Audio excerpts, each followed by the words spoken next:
Canadian set TV ਦੇ ਨਾਲ ਤੁਸੀਂ ਜੁੜੇ ਹੋਏ ਹੋ। ਖਬਰਾਂ ਦਾ ਬੁਲੇਟਿਨ ਲੈ ਕੇ ਮੈਂ ਸ਼ੀਤਲ ਠਾਕੁਰ ਹਰ ਰੋਜ਼ ਦੀ ਤਰ੍ਹਾਂ ਹਾਜ਼ਰ ਹੋਈ ਹਾਂ। ਆਓ ਸਭ ਤੋਂ ਪਹਿਲਾਂ ਸ਼ੁਰੂਆਤ ਕਰਦੇ ਹਾਂ ਇਹਨਾਂ ਸੁਰਖੀਆਂ ਤੋਂ। ਅਮਰੀਕਾ ਨੂੰ ਪਿੱਛੇ ਛੱਡ ਪੜ੍ਹਾਈ ਤੇ ਨੌਕਰੀ ਦੇ ਲਈ ਕੈਨੇਡਾ ਬਣਿਆ ਭਾਰਤੀਆਂ ਦੀ ਪਹਿਲੀ ਪਸੰਦ।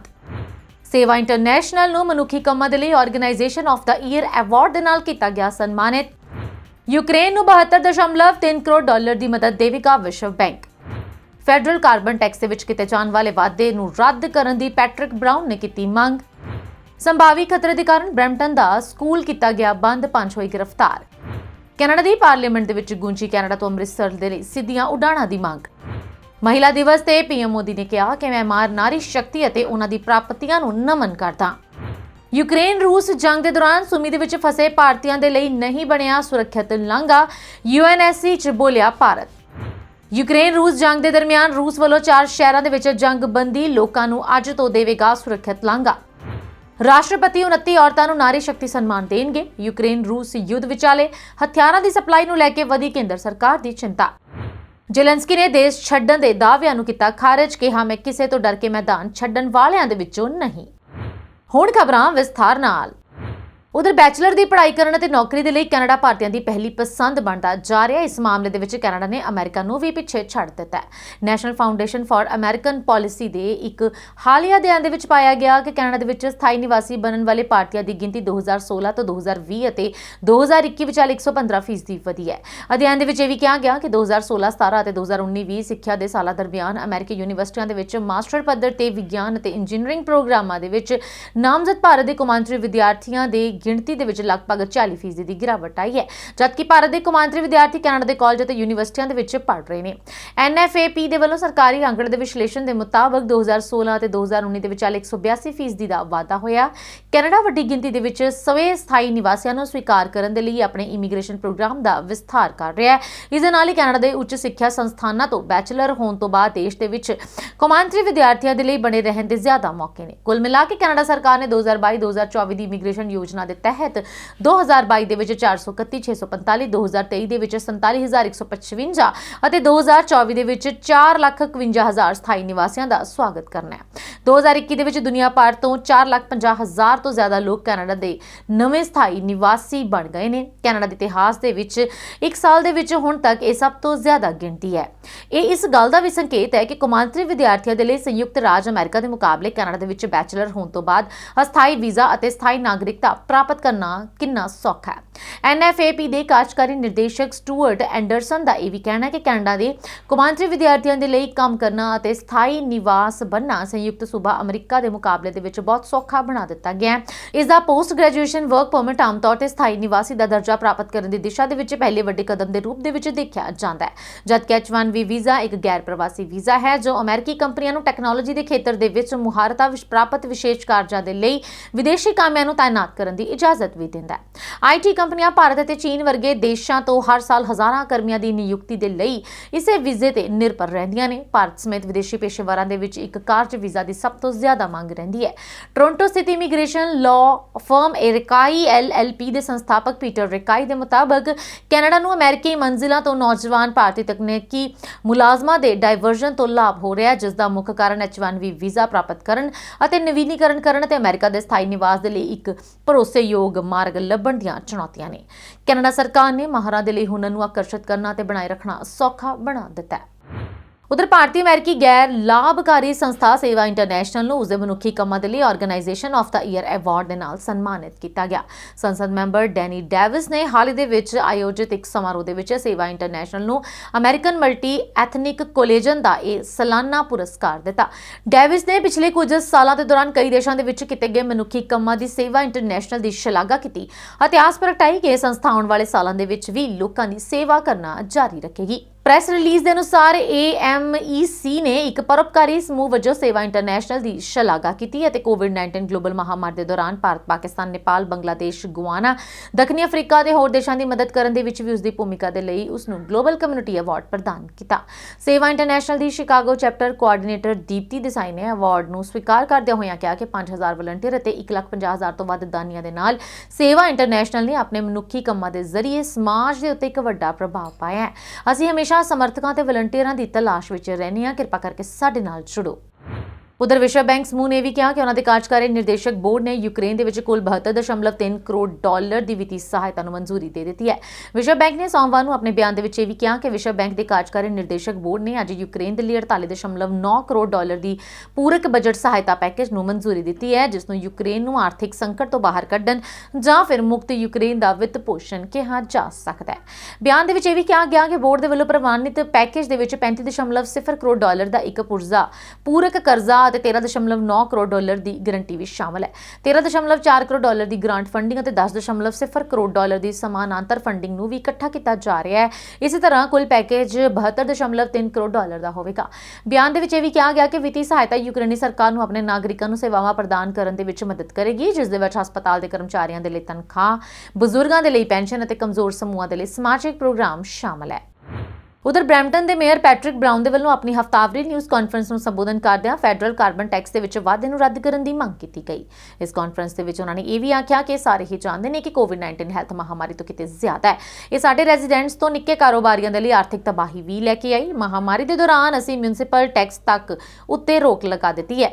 ਮਹਿੰਗਾਈ, ਸਰਕਾਰੀ ਨੀਤੀਆਂ ਅਤੇ ਸਪਲਾਈ ਕਾਰਨ એનર્ਜੀ ਦੀਆਂ ਕੀਮਤਾਂ ਦੇ ਵਿੱਚ ਹੋਏ ਰਿਕਾਰਡ ਵਾਧੇ ਦੇ ਨਾਲ ਆਮ ਲੋਕਾਂ ਦੀ ਚਿੰਤਾ ਕਾਫੀ ਵੱਧ ਸਕਦੀ ਹੈ।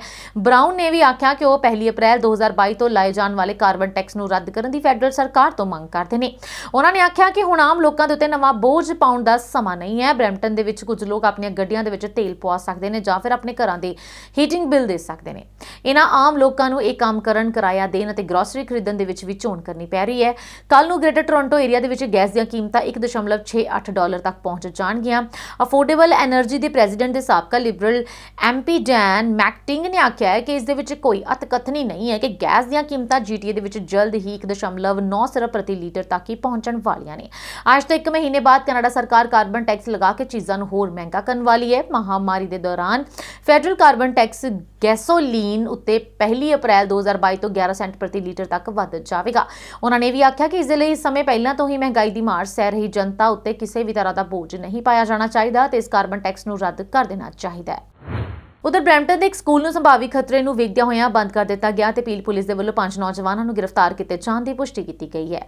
ਮਾਮਲੇ ਦੀ ਜਾਂਚ ਅਜੇ ਵੀ ਜਾਰੀ ਹੈ। ਸੋਮਵਾਰ ਨੂੰ ਜਾਂਚਕਾਰਾਂ ਨੂੰ ਦੁਪਹਿਰੇ 2:30 ਵਜੇ ਤੋਂ ਪਹਿਲਾਂ ਸੈਂਡਲਵੁੱਡ ਪਾਰਕਵੇ ਵੈਸਟ ਨੇੜੇ ਚਿੰਗਵਾਂਗਸੇ ਰੋਡ ਦੇ ਉੱਤੇ ਫਲੈਚਰਜ਼ ਮੀਡੋ ਸੈਕੰਡਰੀ ਸਕੂਲ ਸੱਦਿਆ ਗਿਆ। ਸਕੂਲ ਨੂੰ ਪਹਿਲਾਂ ਬੰਦ ਕਰ ਦਿੱਤਾ ਗਿਆ ਪਰ ਬਾਅਦ ਦੇ ਵਿੱਚ ਲਾਕਡਾਊਨ ਹਟਾ ਦਿੱਤਾ ਗਿਆ। ਅਜੇ ਤੱਕ ਕਿਸੇ ਵੀ ਵਿਅਕਤੀ ਦੇ ਖਿਲਾਫ ਚਾਰजेस ਨਹੀਂ ਲਗਾਏ ਗਏ। ਖਤਰਾ ਕਿਹੋ ਜਿਹਾ ਸੀ, ਇਸ ਬਾਰੇ ਵੀ ਕੋਈ ਜਾਣਕਾਰੀ ਹਾਸਲ ਨਹੀਂ ਹੋਈ ਅਤੇ ਨਾ ਹੀ ਕਿਸੇ ਦੇ ਜ਼ਖਮੀ ਹੋਣ ਦੀ ਕੋਈ ਖਬਰ ਹੈ। ਉਧਰ ਫਲਾਈ ਅੰਮ੍ਰਿਤਸਰ ਇਨੀਸ਼ੀਏਟਿਵ ਨੇ ਬ੍ਰਿਟਿਸ਼ ਕੋਲੰਬੀਆ ਸੂਬੇ ਦੇ ਮਿਸ਼ਨ ਫਰੇਜ਼ਰ ਕਨਵੀਨਮੈਂਟਸਕੀ ਖੇਤਰ ਦੇ ਵਿੱਚ ਨੁਮਾਇੰਦਗੀ ਕਰਦੇ ਕੈਨੇਡਾ ਦੇ ਸੰਸਦ ਮੈਂਬਰ ਬ੍ਰੈਡ ਵਿਸ ਦੇ ਵੱਲੋਂ ਕੈਨੇਡਾ ਦੇ ਵੈਂਕੂਵਰ ਤੇ ਟੋਰਾਂਟੋ ਦੇ ਅੰਮ੍ਰਿਤਸਰ ਦੇ ਸ਼੍ਰੀ ਗੁਰੂ ਰਾਮਦਾਸ ਜੀ ਅੰਤਰਰਾਸ਼ਟਰੀ ਹਵਾਈ ਅੱਡੇ ਦੇ ਲਈ ਸਿੱਧੀਆਂ ਉਡਾਣਾਂ ਸ਼ੁਰੂ ਕਰਨ ਦੀ ਮੰਗ ਨੂੰ ਕੈਨੇਡਾ ਦੀ ਸੰਸਦ ਦੇ ਵਿੱਚ ਉਠਾਉਣ ਅਤੇ ਸਰਗਰਮੀ ਦੇ ਨਾਲ ਇਸ ਦੀ ਵਕਾਲਤ ਕਰਨ ਅਤੇ ਉਹਨਾਂ ਦਾ ਧੰਨਵਾਦ ਵੀ ਕੀਤਾ। ਵੈਂਕੂਵਰ ਤੋਂ ਜਾਰੀ ਇੱਕ ਸਾਂਝੇ ਪ੍ਰੈਸ ਬਿਆਨ ਦੇ ਵਿੱਚ ਫਲਾਈ ਅੰਮ੍ਰਿਤਸਰ ਇਨੀਸ਼ੀਏਟਿਵ ਦੇ ਉੱਤਰੀ ਅਮਰੀਕਾ ਕਨਵੀਨਰ ਅਨੰਤਦੀਪ ਸਿੰਘ ਢਿੱਲੋਂ ਅਤੇ ਗਲੋਬਲ ਕਨਵੀਨਰ ਅਮਰੀਕਾ ਵਾਸੀ ਸਰਦਾਰ ਸਮੀਪ ਸਿੰਘ ਗੁਮਟਾਲਾ ਨੇ ਦੱਸਿਆ ਕਿ ਕੈਨੇਡਾ ਦੇ ਵਿੱਚ ਅਭਿਆਨ ਦੇ ਬੁਲਾਰੇ ਸਰੀ ਵਾਸੀ ਮੋਹਿਤ ਧੰਜੂ ਦੇ ਵੱਲੋਂ ਸੰਸਦ ਦੇ ਵਿੱਚ ਸਿੱਧੀਆਂ ਉਡਾਣਾਂ ਸੰਬੰਧੀ ਇੱਕ ਪਟੀਸ਼ਨ ਦਾਇਰ ਕੀਤੀ ਗਈ ਸੀ, ਜਿਸ ਨੂੰ ਸਾਂਸਦ ਬ੍ਰੈਡ ਵਿਸ ਦੇ ਦੁਆਰਾ ਸਮਰਥਨ ਦਿੱਤਾ ਗਿਆ ਸੀ। ਇਸ ਪਟੀਸ਼ਨ ਦੇ ਰਾਹੀਂ ਕੈਨੇਡਾ ਸਰਕਾਰ ਨੂੰ ਵੈਂਕੂਵਰ, ਟੋਰਾਂਟੋ ਤੋਂ ਅੰਮ੍ਰਿਤਸਰ ਦੇ ਦਰਮਿਆਨ ਸਿੱਧੀਆਂ ਉਡਾਣਾਂ ਸ਼ੁਰੂ ਕਰਵਾਉਣ ਦੇ ਲਈ ਵਿਕਲਪਾਂ ਦੀ ਖੋਜ ਅਤੇ ਸਰਗਰਮੀ ਦੇ ਨਾਲ ਵਕਾਲਤ ਕਰਨ ਦੇ ਲਈ ਬੇਨਤੀ ਕੀਤੀ ਗਈ ਸੀ।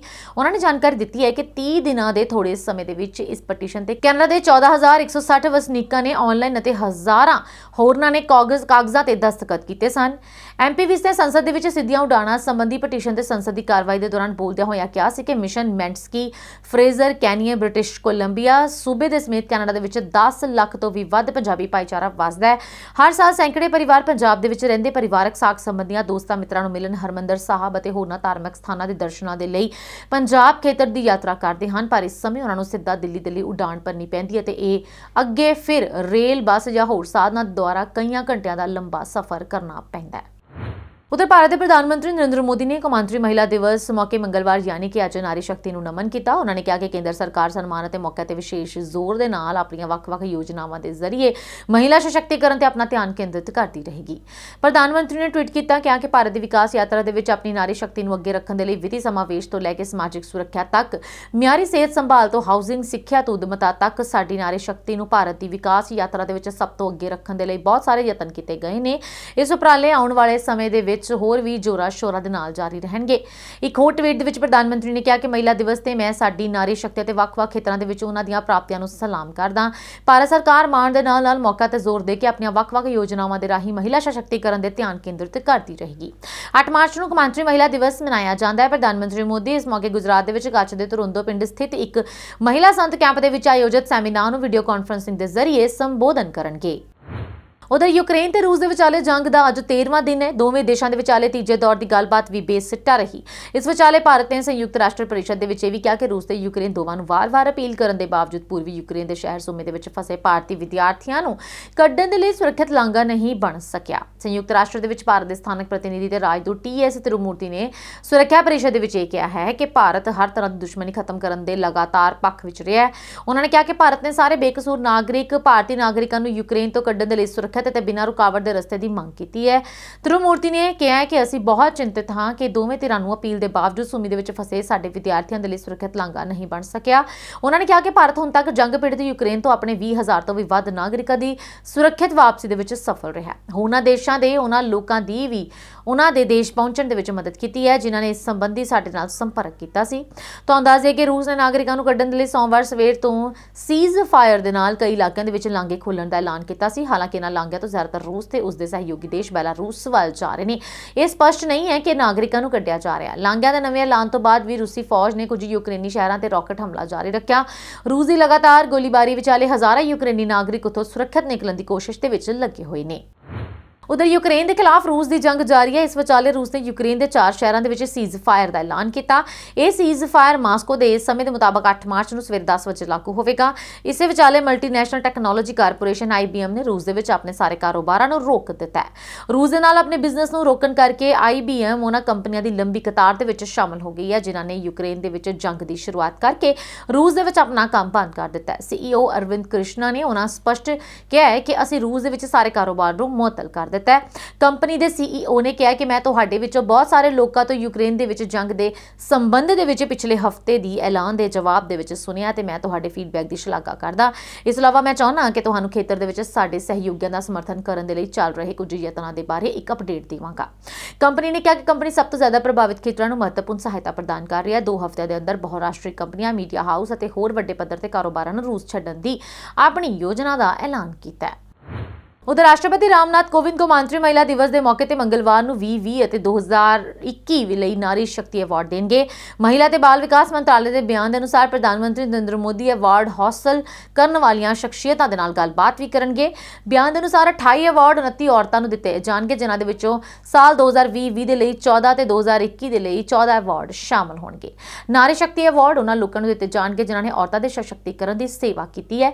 जिक्रयोग है कि नारी शक्ति अवार्ड व्यक्तियों ते संस्थावां ਦੇ ਵੱਲੋਂ ਕੀਤੇ ਜਾਣ ਵਾਲੇ ਚੰਗੇ ਕੰਮਾਂ ਨੂੰ ਮਾਨਤਾ ਦੇਣ ਦੇ ਰੂਪ ਦੇ ਵਿੱਚ ਮਹਿਲਾ ਤੇ ਬਾਲ ਵਿਕਾਸ ਮੰਤਰਾਲੇ ਦੀ ਪਹਿਲ ਦੇ ਤਹਿਤ ਦਿੱਤੇ ਜਾਂਦੇ ਨੇ। उधर यूक्रेन ਤੇ रूस ਦੇ ਵਿਚਾਲੇ ਛਿੜੇ युद्ध ਨੂੰ ਲੈ ਕੇ ਦੁਨੀਆ ਭਰ ਦੇ ਵਿੱਚ ਕੋਹਰਾਮ ਮਚਿਆ ਹੋਇਆ ਹੈ। रूस ਦੇ ਵੱਲੋਂ ਪਰਮਾਣੂ ਬੰਬ ਦੀ ਵਰਤੋਂ ਕਰਨ ਦੀ ਸੰਭਾਵਨਾ ਨੂੰ ਲੈ ਕੇ ਕਈ ਦੇਸ਼ ਸਦਮੇ ਦੇ ਵਿੱਚ ਨੇ। ਇਸ ਵਿਚਾਲੇ ਭਾਰਤ ਦੇ ਰੱਖਿਆ ਮੰਤਰੀ ਰਾਜਨਾਥ ਸਿੰਘ ਨੇ ਭਾਰਤੀ ਫੌਜ ਦੇ ਅਧਿਕਾਰੀਆਂ ਦੇ ਨਾਲ ਇੱਕ ਬੈਠਕ ਕੀਤੀ ਹੈ ਜਿਸ ਦੇ ਵਿੱਚ ਰਸ਼ੀਆ ਅਤੇ ਯੂਕਰੇਨ ਯੁੱਧ ਦੀ ਚਰਚਾ ਕੀਤੀ ਗਈ। ਖਬਰ ਹੈ ਕਿ ਬੈਠਕ ਦੇ ਵਿੱਚ ਤਿੰਨੇ ਫੌਜਾਂ ਦੇ ਮੁਖੀਆਂ ਨੇ ਫੌਜ ਨੂੰ ਹੋਣ ਵਾਲੀ ਹਥਿਆਰਾਂ ਦੀ ਸਪਲਾਈ ਤੇ ਵੀ ਚਰਚਾ ਕੀਤੀ ਹੈ। ਜ਼ਿਕਰਯੋਗ ਹੈ ਕਿ ਰਸ਼ੀਆ ਤੇ ਕਈ ਤਰ੍ਹਾਂ ਦੀਆਂ ਪਾਬੰਦੀਆਂ ਲਗਾਈਆਂ ਗਈਆਂ ਨੇ ਤੇ ਭਾਰਤ ਨੂੰ ਹਥਿਆਰਾਂ ਦੇ ਮਾਮਲੇ ਦੇ ਵਿੱਚ ਰਸ਼ੀਆ ਤੋਂ ਵੱਡੀ ਖੇਪ ਆਉਂਦੀ ਹੈ। ਇੱਥੋਂ ਤੱਕ ਕਿ ਭਾਰਤ ਦੇ ਵਿੱਚ ਤਿਆਰ ਹੋਣ ਵਾਲੇ ਹਥਿਆਰਾਂ ਦੇ ਵਿੱਚ ਵੀ ਰਸ਼ੀਆ ਅਹਿਮ ਭੂਮਿਕਾ ਨਿਭਾਉਂਦਾ ਹੈ। ਇਸ ਸਥਿਤੀ ਦੇ ਵਿੱਚ ਰਾਜਨਾਥ ਸਿੰਘ ਵੱਲੋਂ ਕੀਤੀ ਗਈ ਇਸ ਬੈਠਕ ਨੂੰ ਬੇहद ਅਹਿਮ ਸਮਝਿਆ ਜਾ ਰਿਹਾ ਹੈ। ਰੂਸ ਜਿੱਥੇ ਭਾਰਤ ਨੂੰ ਹਥਿਆਰ ਸਪਲਾਈ ਕਰਦਾ ਉੱਥੇ ਆਮ ਦਿਨਾਂ ਦੇ ਵਿੱਚ ਵਰਤੋਂ ਹੋਣ ਯੋਗ ਫੌਜ ਨਾਲ ਸੰਬੰਧਿਤ ਸਮਾਨ ਦੀ ਸਪਲਾਈ ਰੂਸ ਤੋਂ ਹੁੰਦੀ ਹੈ। ਖਾਸ ਕਰਕੇ ਹਥਿਆਰਾਂ ਦੇ ਕਲ ਪੁਰਜ਼ੇ ਜਿਨ੍ਹਾਂ ਦੇ ਕਾਰਨ ਹਥਿਆਰ ਬੇਕਾਰ ਹੋ ਗਏ ਨੇ। ਕਲ ਪੁਰਜ਼ਿਆਂ ਦੀ ਸਪਲਾਈ ਲਗਾਤਾਰ ਜਾਰੀ ਰਹੇ। ਇਸ ਸੰਬੰਧ ਦੇ ਵਿੱਚ ਵੀ ਇਸ ਬੈਠਕ ਦੇ ਵਿੱਚ ਚਰਚਾ ਕੀਤੀ ਗਈ ਹੈ। ਆਰਮੀ ਏਅਰ ਫੋਰਸ ਅਤੇ ਨੇਵੀ ਦੇ ਅਧਿਕਾਰੀਆਂ ਦੇ ਨਾਲ ਇਸ ਬੈਠਕ ਦੇ ਵਿੱਚ ਰੂਸ ਦੇ ਨਾਲ ਕੀਤੇ ਗਏ ਸਮਝੌਤੇ ਤੇ ਚਰਚਾ ਕੀਤੀ ਗਈ। ਬਾਕੀ ਦੇਸ਼ਾਂ ਦੇ ਵੱਲੋਂ ਰੂਸ ਤੇ ਪਾਬੰਦੀ ਲਗਾਉਣ ਪਿੱਛੋਂ ਭਾਰਤ ਬੇहद संभल के कदम चुक रहा है। अजिही स्थिति ਦੇ ਵਿੱਚ 에ਅਰਫੋਰਸ ਦੇ ਲੜਾਕੂ ਜਹਾਜ਼ ਅਤੇ ਨੇਵੀ ਦੀ ਵਰਤੋਂ ਦੇ ਲਈ ਜ਼ਰੂਰੀ ਸਮਾਨ ਕਿਸ ਤਰ੍ਹਾਂ ਮੰਗਵਾਇਆ ਜਾਵੇਗਾ ਇਸ ਤੇ ਵੀ ਚਰਚਾ ਹੋਈ ਹੈ। ਪਿਛਲੇ ਕੁਝ ਸਾਲਾਂ ਤੋਂ ਭਾਰਤ ਦੇ ਵਿੱਚ ਸਵੈ ਨਿਰਭਰਤਾ ਨੂੰ ਲੈ ਕੇ ਚਰਚੇ ਚੱਲ ਰਹੇ ਨੇ। ਫੌਜ ਨੂੰ ਵੀ ਸਵੈ ਨਿਰਭਰ ਬਣਾਉਣ ਦੇ ਲਈ ਦੇਸ਼ ਦੇ ਵਿੱਚ ਹਥਿਆਰਾਂ ਦਾ ਨਿਰਮਾਣ ਕੀਤਾ ਜਾ ਰਿਹਾ ਪਰ ਇਸ ਤੋਂ ਬਾਅਦ ਕਾਫੀ ਸਪੇਅਰ ਪਾਰਟਸ ਅਤੇ ਹੋਰ ਕਲਪੁਰਜ਼ੇ ਵੀ ਰੂਸ ਤੋਂ ਮੰਗਵਾਏ ਜਾਂਦੇ ਨੇ। ਦੂਜੀ ਭਾਸ਼ਾ ਦੇ ਵਿੱਚ ਕਿਹਾ ਜਾਏ ਤਾਂ ਭਾਰਤ ਦੀ ਫੌਜ ਅਜੇ ਵੀ ਰੂਸ ਤੇ ਨਿਰਭਰ ਹੈ। ਜਾਣਕਾਰੀ ਮਿਲੀ ਹੈ ਕਿ ਰੂਸ ਦੇ ਨਾਲ ਚੱਲ ਰਹੇ ਵਪਾਰਕ ਸਮਝੌਤੇ ਅਧੀਨ ਇਸ ਮਹੀਨੇ ਵੱਡੀ ਰਕਮ ਦਾ ਭੁਗਤਾਨ ਕੀਤਾ ਜਾਣਾ ਹੈ। रूस ਨੂੰ ਜੋ ਭੁਗਤਾਨ ਕੀਤਾ ਜਾ ਰਿਹਾ ਉਸ ਦੇ ਵਿੱਚ ਕਈ ਨਵੀਂ ਤਰ੍ਹਾਂ ਦੇ ਹਥਿਆਰ ਵੀ ਰੂਸ ਦੇ ਵੱਲੋਂ ਮੁਹੱਈਆ ਕਰਵਾਏ ਜਾਣੇ ਨੇ। ਕਈ ਦੇਸ਼ ਪਾਬੰਦੀਆਂ ਲਾਏ ਜਾਣ ਪਿੱਛੋਂ ਇਹ ਜਾਣਕਾਰੀ ਵੀ ਸਾਹਮਣੇ ਆਈ ਹੈ ਕਿ ਰੂਸ ਨੂੰ ਭਾਰਤ ਵੱਲੋਂ ਜੋ ਕੁਝ ਭੁਗਤਾਨ ਕੀਤਾ ਗਿਆ ਹੈ ਉਹ ਅਜੇ ਅੱਧਵਾਟੇ ਲਟਕਿਆ ਹੋਇਆ ਹੈ। ਰੂਸ ਦੀ ਹਥਿਆਰ ਕੰਪਨੀਆਂ ਨੂੰ ਕੀਤੇ ਜਾਣ ਵਾਲੇ ਕੁਝ ਭੁਗਤਾਨ ਤਾਂ ਡਿਕਲਾਈਨ ਵੀ ਹੋ ਗਏ ਨੇ। ਇਸ ਸਥਿਤੀ ਦੇ ਵਿੱਚ ਰੂਸੀ ਕੰਪਨੀਆਂ ਦੇ ਵੱਲੋਂ ਭਾਰਤ ਨੂੰ ਸਮੇਂ ਤੇ ਸਪਲਾਈ ਦੇਣ ਦੇ ਮਾਮਲੇ ਦੇ ਵਿੱਚ ਵੀ ਬੈਠਕ ਵਿੱਚ ਚਰਚਾ ਕੀਤੀ ਗਈ। ਭਾਰਤ ਨੂੰ ਇਹ ਵੀ ਚਿੰਤਾ ਹੈ ਕਿ ਹੁਣ ਜਦੋਂ ਰੂਸ ਯੂਕਰੇਨ ਤੇ ਹਮਲਾ ਕਰ ਚੁੱਕਾ ਹੈ ਤਾਂ ਖੁਦ ਰੂਸ ਨੂੰ ਵੱਡੀ ਮਾਤਰਾ ਦੇ ਵਿੱਚ ਹਥਿਆਰਾਂ ਦੀ ਲੋੜ ਹੋਵੇਗੀ। ਅਜਿਹੀ ਸਥਿਤੀ ਦੇ ਵਿੱਚ ਭਾਰਤ ਨੂੰ ਰੂਸ ਤੋਂ ਹੋਣ ਵਾਲੇ ਹਥਿਆਰਾਂ ਦੀ ਸਪਲਾਈ ਤੇ ਅਸਰ ਪੈ ਸਕਦਾ ਹੈ। ਬੇਸ਼ੱਕ ਰੂਸ ਨੇ ਭਾਰਤ ਨੂੰ ਯਕੀਨ ਦਿਵਾਇਆ ਹੈ ਕਿ ਜੰਗ ਦੀ ਹਾਲਤ ਦੇ ਵਿੱਚ ਭਾਰਤ ਨੂੰ ਦਿੱਤੇ ਜਾਣ ਵਾਲੇ ਹਥਿਆਰਾਂ ਦੀ ਸਪਲਾਈ ਤੇ ਕੋਈ ਅਸਰ ਨਹੀਂ ਪਏਗਾ, ਪਰ ਇਹ ਕਿੰਨਾ ਕੁ ਠੀਕ ਹੈ ਸਮਾਂ ਹੀ ਦੱਸੇਗਾ। ਉਧਰ ਯੂਕਰੇਨ ਤੇ ਰੂਸ ਦੇ ਵਿਚਾਲੇ ਜੰਗ ਦਾ ਅੱਜ 13ਵਾਂ ਦਿਨ ਹੈ। ਦੋਵਾਂ ਦੇਸ਼ਾਂ ਦੇ ਵਿਚਾਲੇ ਗੱਲਬਾਤ ਜਿਹੜੀ ਹੈ ਜਾਰੀ ਹੈ। ਇਸ ਦੌਰਾਨ ਯੂਕਰੇਨ ਦੇ ਰਾਸ਼ਟਰਪਤੀ ਜ਼ੈਲੈਂਸਕੀ ਨੇ ਇੱਕ ਵੀਡੀਓ ਜਾਰੀ ਕਰਕੇ ਕੀਵ ਵਿੱਚ ਹੋਣ ਦਾ ਦਾਅਵਾ ਕੀਤਾ। ਉਹਨਾਂ ਨੇ ਵੀਡੀਓ ਦੇ ਵਿੱਚ ਇਹ ਕਿਹਾ ਕਿ ਮੈਂ ਕਿਸੇ ਤੋਂ ਵੀ ਡਰਦਾ ਨਹੀਂ ਹਾਂ, ਮੈਂ ਛੁਪਿਆ ਨਹੀਂ ਹਾਂ। ਉਹਨਾਂ ਨੇ ਅੱਗੇ ਵੀਡੀਓ ਦੇ ਵਿੱਚ ਇਹ ਵੀ ਕਿਹਾ ਕਿ ਅਸੀਂ ਜੰਗ ਜਿੱਤਣ ਦੀ ਪੂਰੀ ਕੋਸ਼ਿਸ਼ ਕਰ ਰਹੇ ਹਾਂ। ਯੂਕਰੇਨ ਦੇ ਰਾਸ਼ਟਰਪਤੀ ਨੇ ਵੀਡੀਓ ਜਾਰੀ ਕਰਕੇ ਇਸ ਗੱਲ ਦਾ ਦਾਅਵਾ ਕੀਤਾ ਕਿ ਅਜਿਹੇ ਸਮੇਂ ਦੇ ਵਿੱਚ ਕੀਤਾ ਜਦੋਂ ਰੂਸੀ ਮੀਡੀਆ ਦੇ ਵੱਲੋਂ ਲਗਾਤਾਰ ਕਿਹਾ ਜਾ ਰਿਹਾ ਸੀਗਾ ਕਿ ਜ਼ੈਲੈਂਸਕੀ ਦੇਸ਼ ਛੱਡ ਕੇ ਭੱਜ ਚੁੱਕੇ ਨੇ। ਇਸ ਤੋਂ ਪਹਿਲਾਂ ਵੀ ਜ਼ੈਲੈਂਸਕੀ ਦੇ ਵੱਲੋਂ ਇਹ ਦਾਅਵਾ ਕੀਤਾ ਗਿਆ ਸੀ। ਇਸ ਤੋਂ ਪਹਿਲਾਂ ਰੂਸ ਨੇ ਨਾਗਰਿਕਾਂ ਨੂੰ ਕੱਢਣ ਦੇ ਲਈ ਸੋਮਵਾਰ ਸਵੇਰ ਤੋਂ ਜੰਗਬੰਦੀ ਦੇ ਨਾਲ ਕਈ ਖੇਤਰਾਂ ਦੇ ਵਿੱਚ ਮਨੁੱਖੀ ਗਲਿਆਰੇ ਖੋਲ੍ਹਣ ਦਾ ਐਲਾਨ ਕੀਤਾ। ਹਾਲਾਂਕਿ ਨਿਕਾਸੀ ਦੇ ਰਸਤੇ ਜ਼ਿਆਦਾਤਰ ਰੂਸ ਅਤੇ ਉਸਦੇ ਸਹਿਯੋਗੀ ਬੈਲਾਰੂਸ ਵੱਲ ਜਾ ਰਹੇ ਨੇ। ਇਹ ਤੁਰੰਤ ਸਪਸ਼ਟ ਨਹੀਂ ਹੋ ਸਕਿਆ ਕਿ ਨਾਗਰਿਕਾਂ ਨੂੰ ਕੱਢਿਆ ਜਾ ਰਿਹਾ ਜਾਂ ਨਹੀਂ। ਗਲਿਆਰਿਆਂ ਦੀ ਨਵੀਂ ਘੋਸ਼ਣਾ ਦੇ ਬਾਵਜੂਦ ਰੂਸੀ ਫੌਜ ਦੇ ਯੂਕਰੇਨ ਦੇ ਕੁਝ ਸ਼ਹਿਰਾਂ ਤੇ ਰਾਕਟ ਹਮਲਾ ਜਾਰੀ ਰੱਖਿਆ ਤੇ ਕੁਝ ਖੇਤਰਾਂ ਦੇ ਵਿੱਚ ਭਿਆਨਕ ਲੜਾਈ ਜਾਰੀ ਰਹੀ। ਉੱਤਰੀ, ਦੱਖਣ ਅਤੇ ਮੱਧ ਯੂਕਰੇਨ ਦੇ ਸ਼ਹਿਰਾਂ ਦੇ ਵਿੱਚ ਰੂਸ ਦੀ ਲਗਾਤਾਰ ਜਾਰੀ ਗੋਲੀਬਾਰੀ ਦੇ ਵਿਚਾਲੇ ਹਜ਼ਾਰਾਂ ਯੂਕਰੇਨੀ ਨਾਗਰਿਕ ਉੱਥੋਂ ਸੁਰੱਖਿਅਤ ਢੰਗ ਦੇ ਨਾਲ ਨਿਕਲਣ ਦੀ ਕੋਸ਼ਿਸ਼ ਕਰ ਰਹੇ ਨੇ। ਰੂਸੀ ਰੱਖਿਆ ਮੰਤਰਾਲੇ ਨੇ ਸੋਮਵਾਰ ਨੂੰ ਕਿਹਾ ਕਿ ਇਹ ਸੰਘਰਸ਼ ਵਿਰਾਮ ਰਾਜਧਾਨੀ ਕੀਵ, ਦੱਖਣੀ ਬੰਦਰਗਾਹ ਸ਼ਹਿਰ ਮਰੀਉਪੋਲ, ਯੂਕਰੇਨ ਦੇ ਦੂਜੇ ਸਭ ਤੋਂ ਵੱਡੇ ਸ਼ਹਿਰ ਖਾਰਕਿਵ ਅਤੇ ਸੂਮੀ ਤੋਂ ਨਾਗਰਿਕਾਂ ਨੂੰ ਕੱਢਣ ਦੇ ਲਈ ਜੰਗਬੰਦੀ ਦਾ ਐਲਾਨ ਕੀਤਾ ਗਿਆ। ਇਸ ਦੇ ਨਾਲ ਹੀ ਸੋਮਵਾਰ ਨੂੰ ਰੂਸ ਅਤੇ ਯੂਕਰੇਨ ਦੇ ਵਿਚਾਲੇ ਤੀਜੇ ਦੌਰ ਦੀ ਗੱਲਬਾਤ ਹੋਈ। ਇਸ ਦੇ ਨਾਲ ਹੀ ਖਬਰਾਂ ਤੇ ਇਸ ਬੁਲੇਟਿਨ ਦੇ ਵਿੱਚ ਅੱਜ ਫਿਲਹਾਲ ਇੰਨਾ ਹੀ। ਆਪਣੀ ਦੋਸਤ ਸ਼ੀਤਲ ਨੂੰ ਦਿਓ ਇਜਾਜ਼ਤ ਤੇ ਤੁਸੀਂ ਜੁੜੇ ਰਹੋ ਕੈਨੇਡੀਅਨ ਸਾਥ ਦੇ ਨਾਲ।